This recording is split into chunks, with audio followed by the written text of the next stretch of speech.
조코비치는 인간이 아니었습니다. 테니스 터미네이터, 테니스 좀비.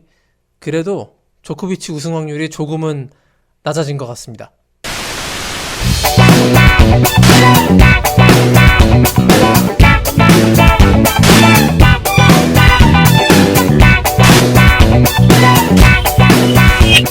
자, 조코비치와 테일러 프리츠의 32강전 이렇게까지 접전이 되리라고 누가 예상했겠습니까?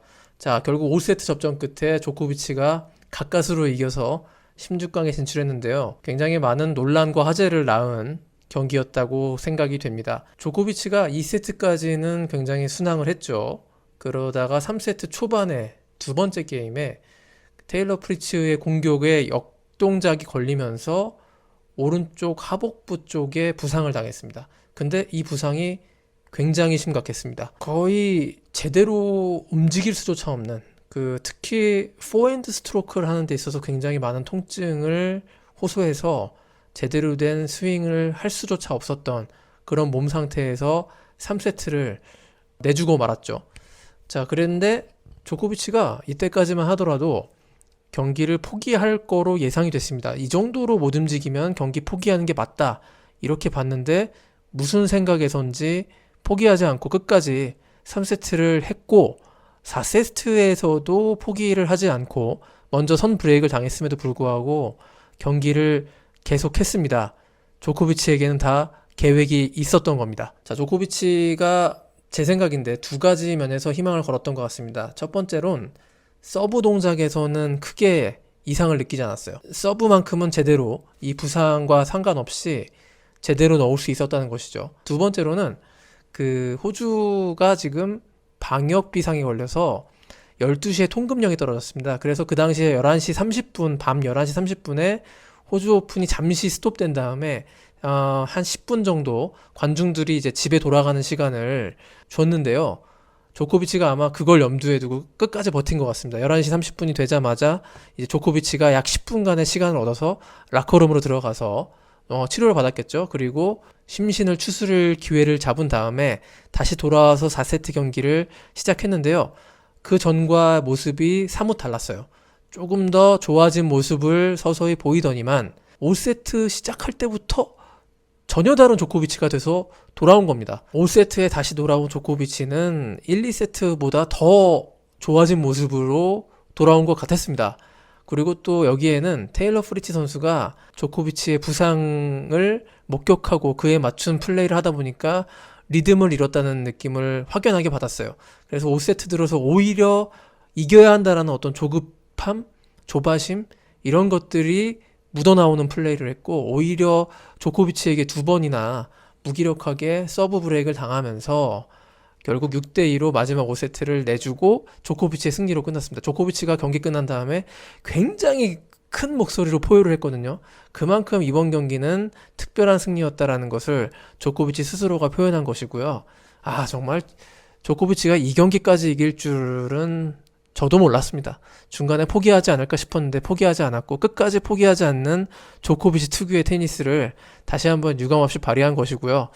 테일러 프리츠, 그리고 테일러 프리츠의 팬들 입장에서는 정말 가슴 아픈 또 하나의 패배가 된 거예요. 그냥 조코비치가 평범하게 정상적인 상태에서 졌으면은 그렇게 억울하지도 않을 텐데, 이렇게 다 이긴 경기라고 생각했는데 귀신같이 나중에 5세트에 부활해서 다시 경기를 뒤집는 조코비치를 보고 정말 넋이 나간 것 같고요. 그만큼 조코비치가 어떤 경기에서 이 정도의 큰 부상을 안고 뛰어서 완주를 해서 경기를 역전한 적은 제 기억에 없었습니다.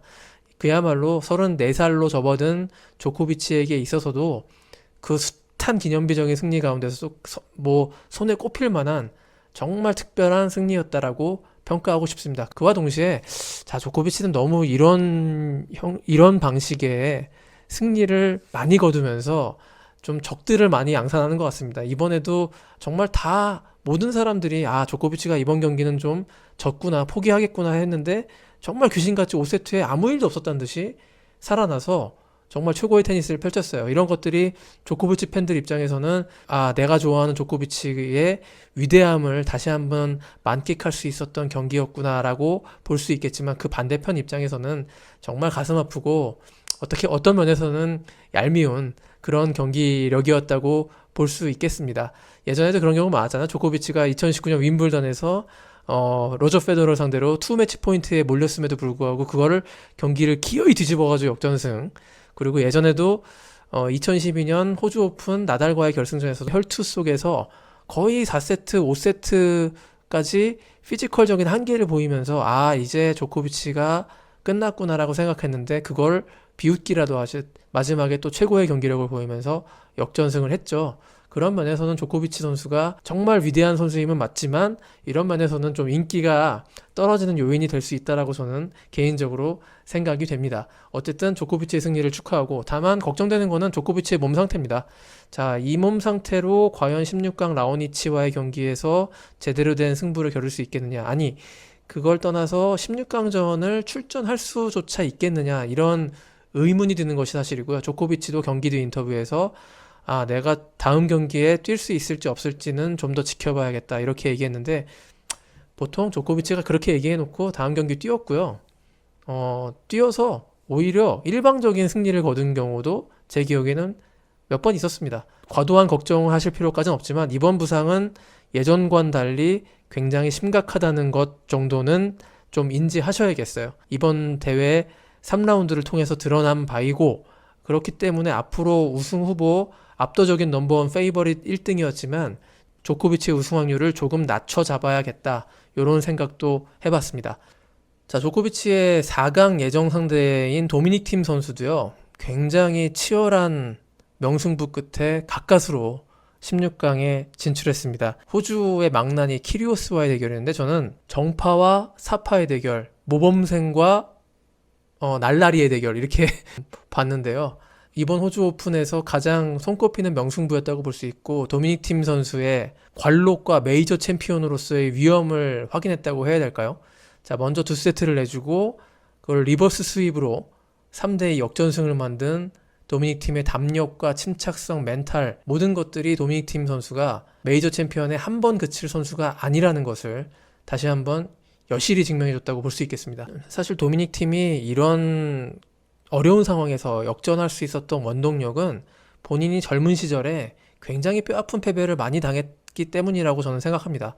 대표적인 예가 2017년 US 오픈 16강전이었는데요. 그때 델포트로에게 2대0으로 앞서다가 관중들의 뜨거운 응원을 받은 델포트로의 어떤 기세에 눌려서 3대2로 리버스 스윕 역전패를 당한 아주 뼈아픈 기억이 있거든요.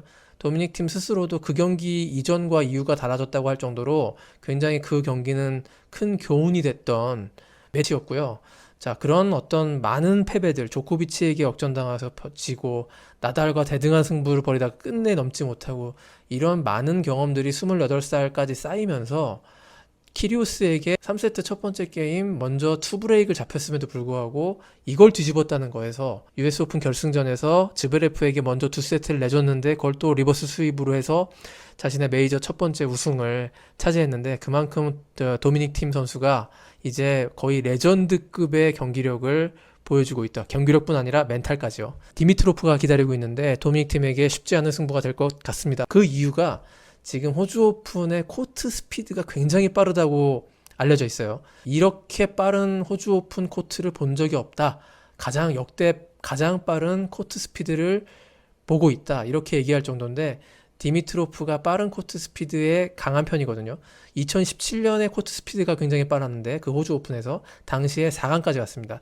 자, 디미트로프의 최근 선전에는 이런 것들이 약간 가미되어 있다라고 이런 요소들이 반영되어 있기 때문에 이 디미트로프와 도미닉 팀 선수의 대결 체력적으로 도미닉 팀이 약간 좀 5세트를 뛰었기 때문에 불리하고 반대로 카레노 부스타와 1세트만 하고 이제 기권승을 거뒀기 때문에 그런 점에서는 유리하다.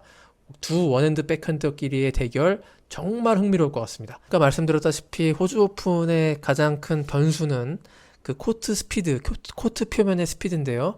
이로 인해서 어떤 선수들이 유리할까? 자, 나달과 조코비치가 빠른 코트에서 그다지 재미를 보는 선수들은 아닙니다. 반대로 알렉산더 즈베레프, 다니엘 메드베데프 이런 선수들은 굉장히 서브가 파워풀하고 빠르죠.